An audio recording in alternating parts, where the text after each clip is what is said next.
I was there at the beginning, inside the Clinton machine. I saw it all happen, from the corrupt to the absolutely corrupt.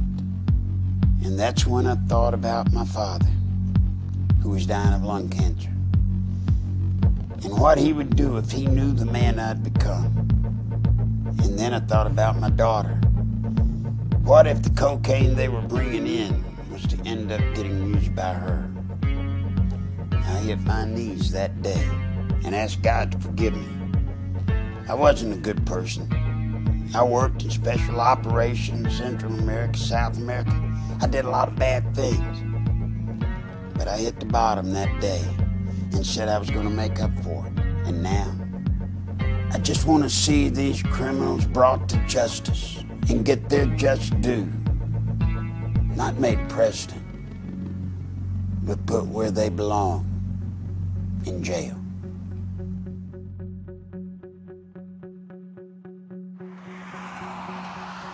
One thing about Hillary, Bill was just a good-timing guy. But Hillary, she's an animal. Hillary is the one that I promise you, she pulls the strings. She pulled them in Arkansas. She pulled them in the White House when she was there as the First Lady. And my God, if she gets to be president, what you see out here now is going to change. We thought it changed with Obama. That's nothing compared to what's going to happen with Hillary. And I tell you right now, I will stop Hillary.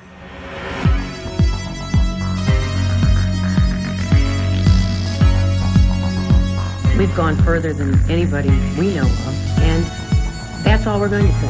And people can ask us 100 different ways and from 100 different directions. And we're just going to leave the ultimate decision up to the American people. I really just want everybody to take a deep breath and relax and just, sit back, because here they come again. We're going to have to just ride through this, as we have so many of these other false accusations. Let me get the air clear about this. The email scandal, I believe, was brought out by the Clintons. Now, I would be pleased to talk more about this important matter, but I know there have been questions about my email, so I want to address that directly, and then I will take a few questions from you. You see, we knew running for election, you never want to run as the anointed one. You always want to run as the underdog. Now, it's kind of hard when you're building Hillary Clinton with all the hoopla and who they are now. How do you get to be the underdog? If you look at the email scandal, where did the email scandal come from? The New York Times. The New York Times has never been anything but a PR firm for the Clintons. Even if they had it, there's no way the New York Times would have broke a story about Hillary that could do damage to her. But look what she's done. They have used the email scandal to catapult them into an underdog status.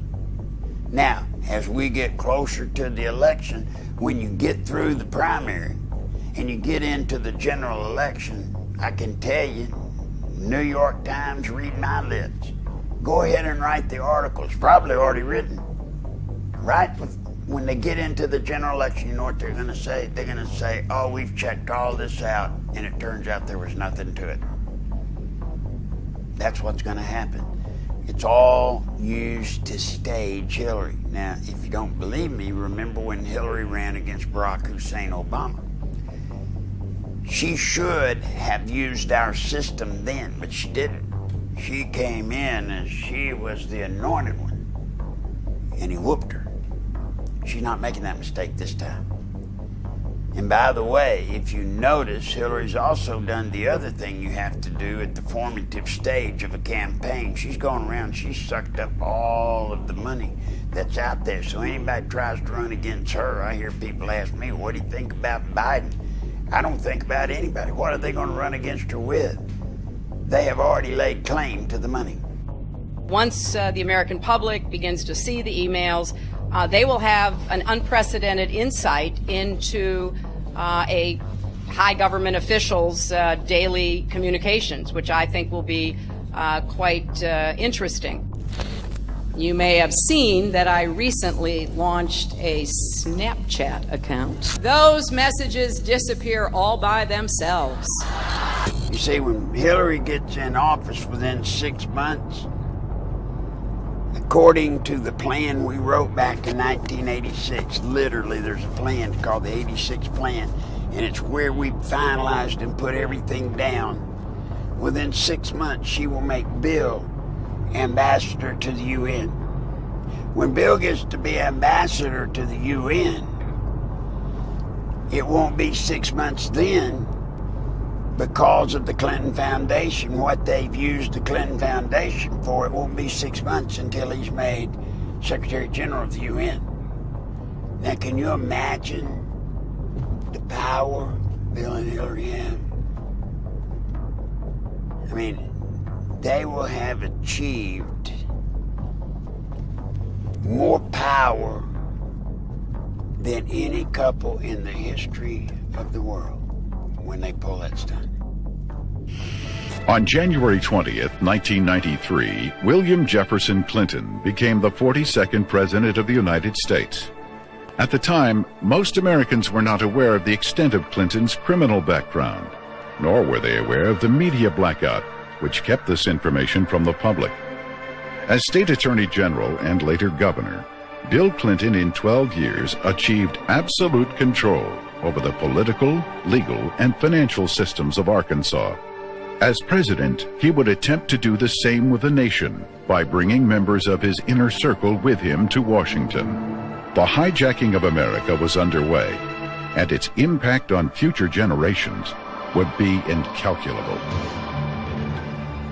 It was years ago when I was picked up by a man named Mr. Whit Stevens. And Mr. Whit was the brother to Jackson Stevens, and they were the kingmakers in Arkansas.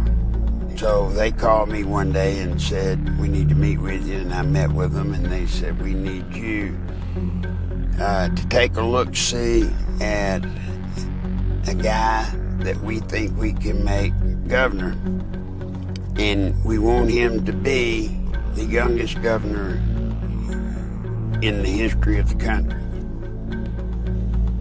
So I agreed, and then that's when I met Bill. When I met with him, it was kind of weird because I was talking to him and he was chasing after the waitresses.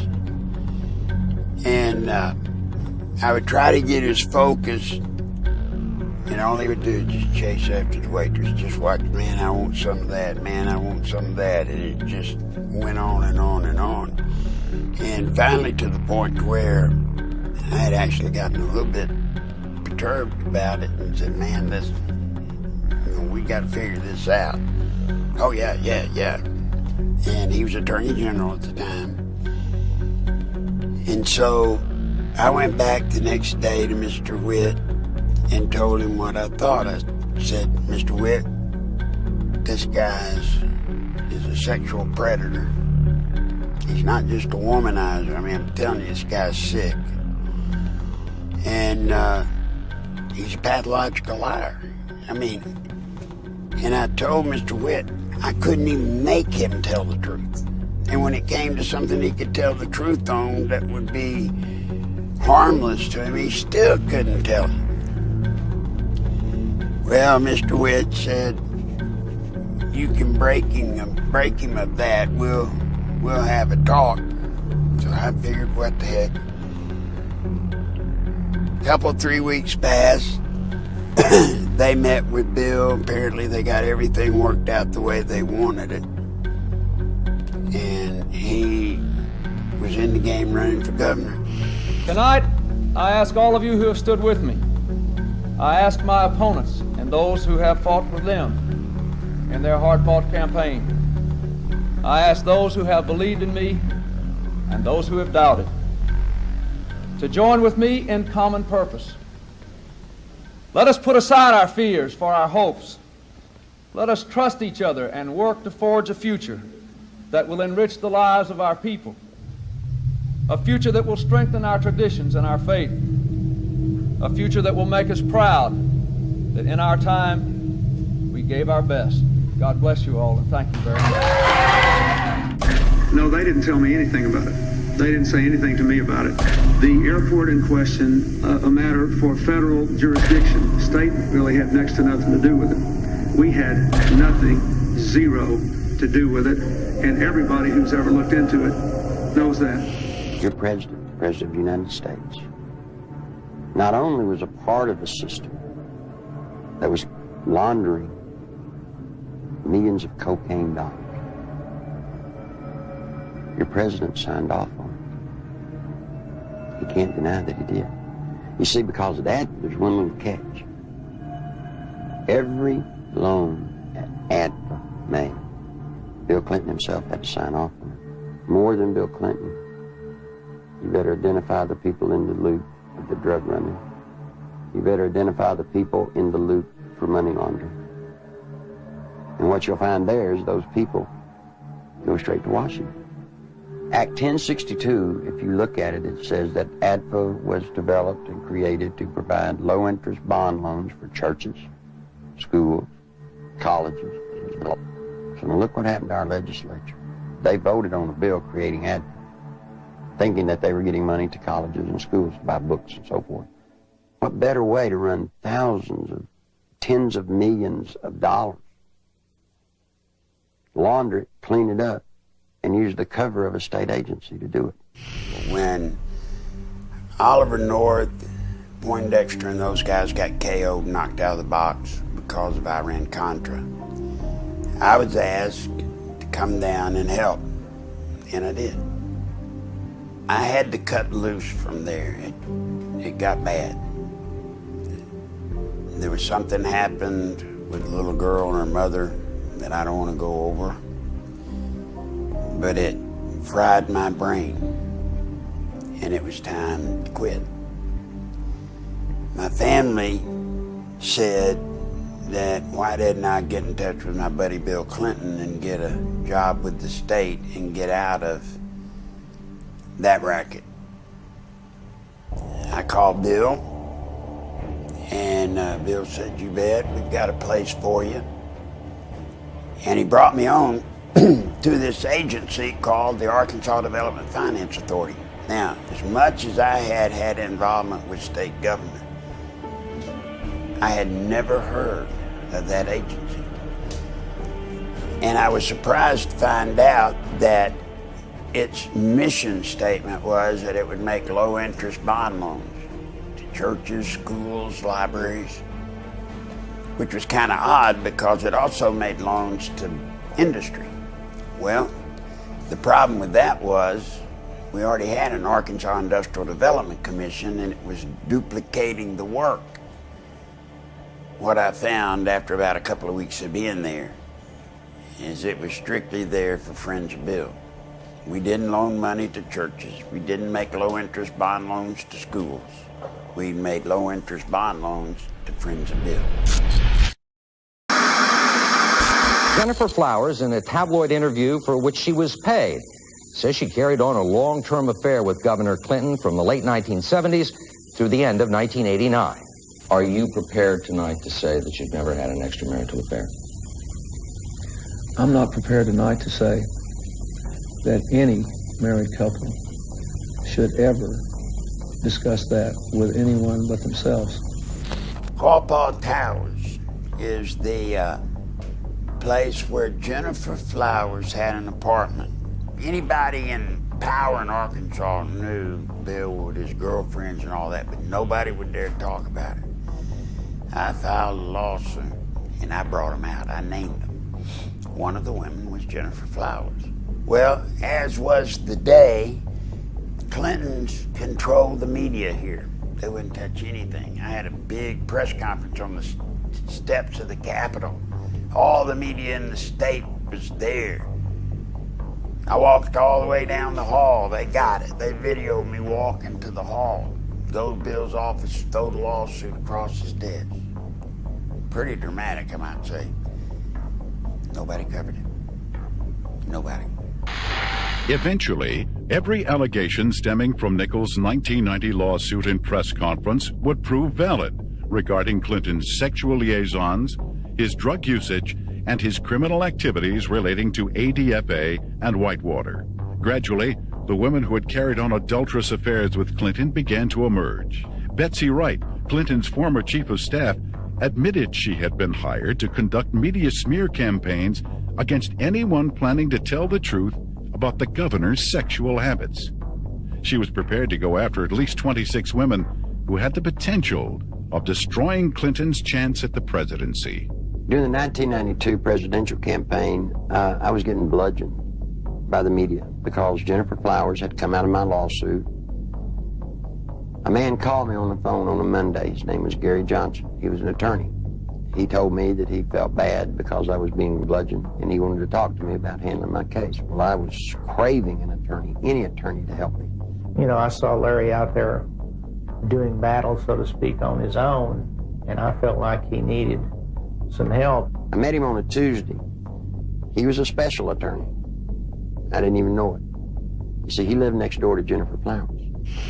He told me that he had bought a bicycle, and there was a lot of theft in and up and down the halls of the apartment complex. So he put a camera so he could watch his bicycle. Well, guess what he caught on camera? He caught Bill Clinton going in and out of Jennifer's apartment with a key. Well, so he knew I was telling the truth about the womanizing. He certainly knew I was telling the truth about Jennifer. So I said, great. I said, you can get on board, but I warned him. I said, Gary, you got to be careful. He said, oh, nothing's going to happen to me. I'm not scared of it. There was a Friday that we were supposed to meet, and I called. He didn't answer. Well, I called his office all day. He didn't answer. His office hadn't heard from him. That Saturday, we went to his apartment and found him. He had been bludgeoned. He had been beat horribly, and he had literally been left for dead. What was significant about the beating he took, the licks that he took were specific. For example, they hit him in just such a way, military hand-to-hand, hit him in such a way that they ruptured his spleen. They did all kinds of things that would kill you. We found him, got him to the hospital. He made it. But to this day, to my knowledge, he's still just half insane. It scared him so bad that for a while, I don't know if he still is, but for a while, he literally was in a mental institution. It scared him so bad. So that's the importance of Quapaw Towers. That's where it all began. Now, what's the story nobody really knows? You know, guys, when Bill Clinton was in that first race, when I did Jennifer Flowers, Bill was running like 7th or 8th. I mean, he couldn't get any traction whatsoever. When Jennifer's story broke, in all the frenzy about that, he jumped up to number 2. So in a way, my trying to get him backfired in my face. And instead of getting him, I elevated him, and the rest is history. Now, remember, I got him to number 2, but because of all of the womanizing stuff, people started doing what they're going to do for Hillary. You see, they're playing this right. Hillary's not saying anything about it. She's letting her numbers go down, because if you're going to win, you got to run. If you're at Clinton and you want to win, you've got to run from a position of being an underdog.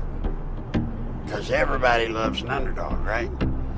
Well, how, if you're a Clinton, do you get to be an underdog when you've got somebody like Bernie Sanders running against you? I mean, it just doesn't compute, right? Socialist, I mean, there's no way. But now I think you'll understand why this Benghazi stuff was released by New York Times.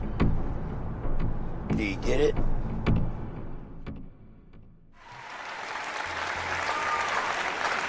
I'll tell you a couple of stories about fraud. The Bohemian Club, as you say, the Bohemian Club? That's where all those rich Republicans go up and stand naked against redwood trees, right? I've never been to the Bohemian Club, but you ought to go. It'd be good for you. Get some fresh air. I know nothing about the Bohemian Grove with Bill. I know about once a month Hillary would go out to Los Angeles. And she did it so regular that it became a bit of an issue trying to, why is she always going? Bill told me that she was going out there, she and a group of women, and she would be a part of a witches' church. And man, when Bill told me that, you could have hit me with a baseball bat. I tried to point out to him, you realize what had happened if that got out? Of course, my job is to make sure it didn't get out. Now, I don't know today if Hillary still partakes in the witch ritual. I don't know that I even know what the ritual was. But for the better part of many years, Hillary would go quite often, whether it was regularly once a month or maybe once every couple of months. She would go out on a weekend simply to be a part of it.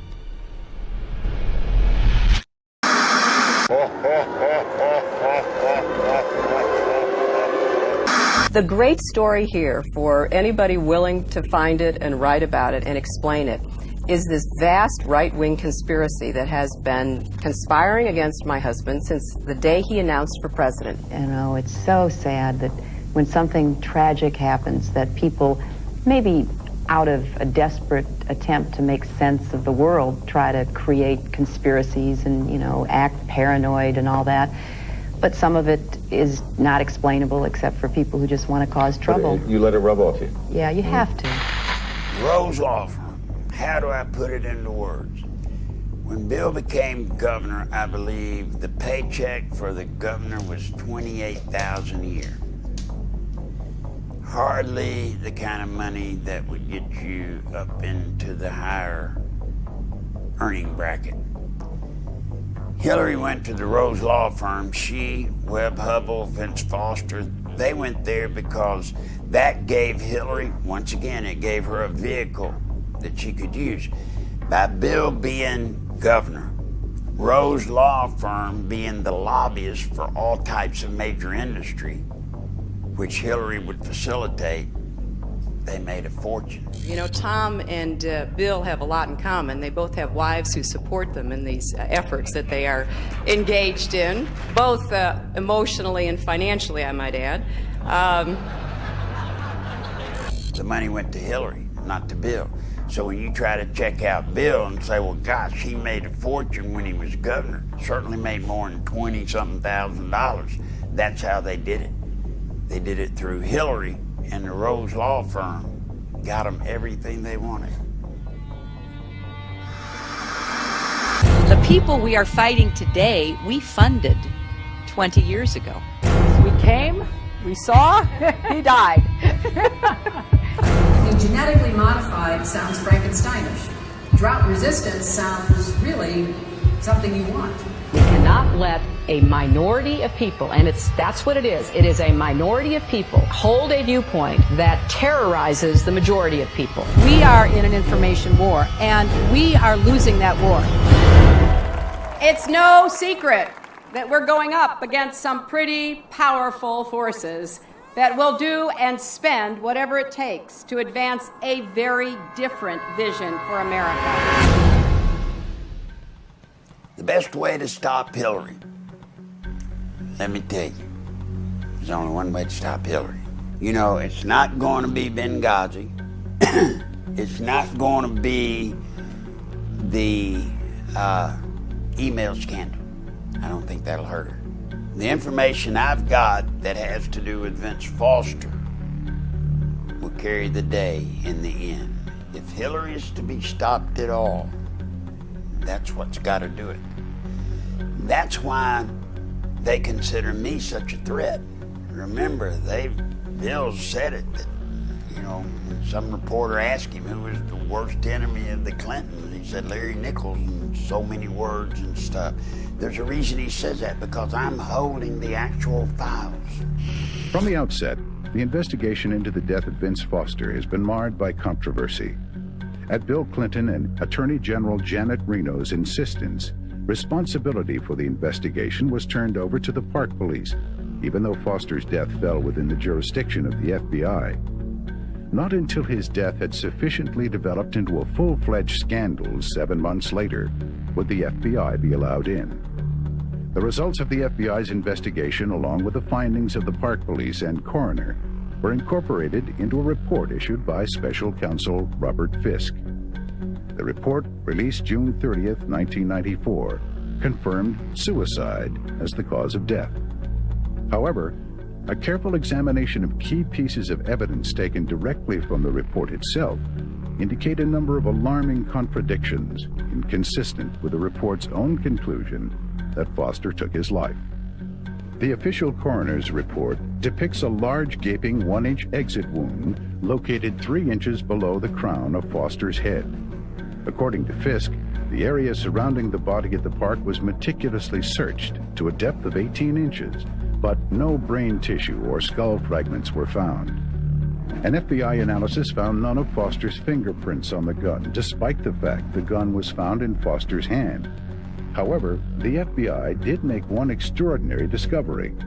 One latent fingerprint was visible on the underside of the right pistol grip, approximately 2 inches from the base of the grip. This print did not belong to Foster. No attempt was made to determine the identity of the person whose print was found on the gun's hand grip. There's another story that you have, which is the Secret Service memo. Now, that's where the Park Police officially notified the White House Secret Service that they had found the body of Vincent Foster. And that version, they say they found him in his car in the parking lot of Fort Marcy Park. And it went so far as to say a .38 caliber revolver was found in the car with him. It went into detail saying that there was a 6-pack of Bartle and James wine coolers in the front seat. One that had been opened and he drank it, the others hadn't been opened. It said his briefcase was in the back seat. It's in detail. That story, she can't run away from it. I know people say, well, good God, Larry, that's Vince Foster, that's old news. No, that's a death. Statute of limitations does not exist for that case. I'm not saying Bill and Hillary killed him. I'm not saying they had him killed. I don't know. I truly do not know. But what I do know is they moved that body. They moved his body. Then you have to ask why. Why did they move his body? Because where he died would have been under the D.C., Washington, D.C. police. And had that have been discovered, something would have come out. And that would have been the mitigating circumstances. And that circumstance would have been that Vince and Hillary had a long-standing affair. If that story had come out with the death of Vince Foster, that Hillary was the first lady in American history to be caught having an affair on the president, I assure you, gentlemen, Hillary wouldn't be running for president today.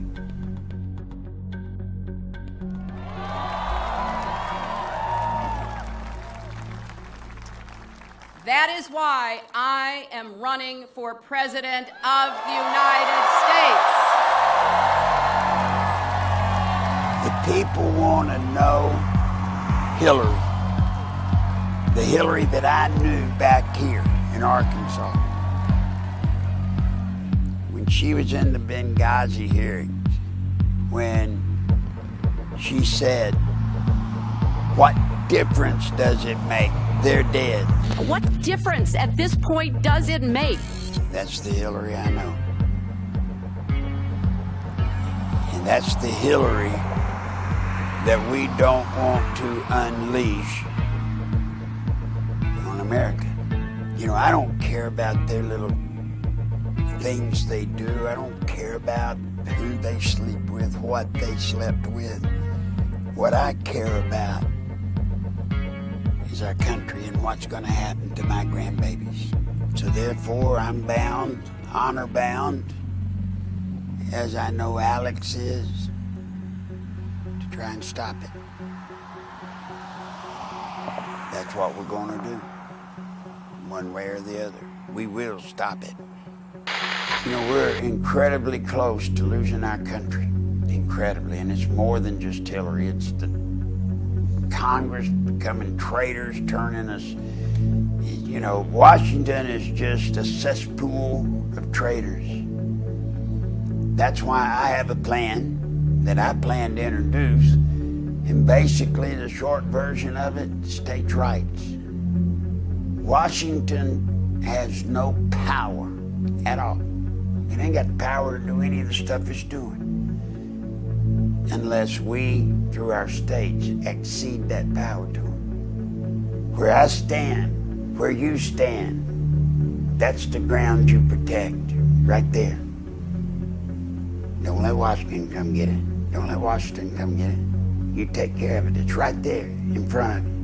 Say this is mine and you can't take it. If we do that, we'll be all right. If we don't, generations to come will never see what we've had. Never. That's my story, and I guess I'm sticking to it.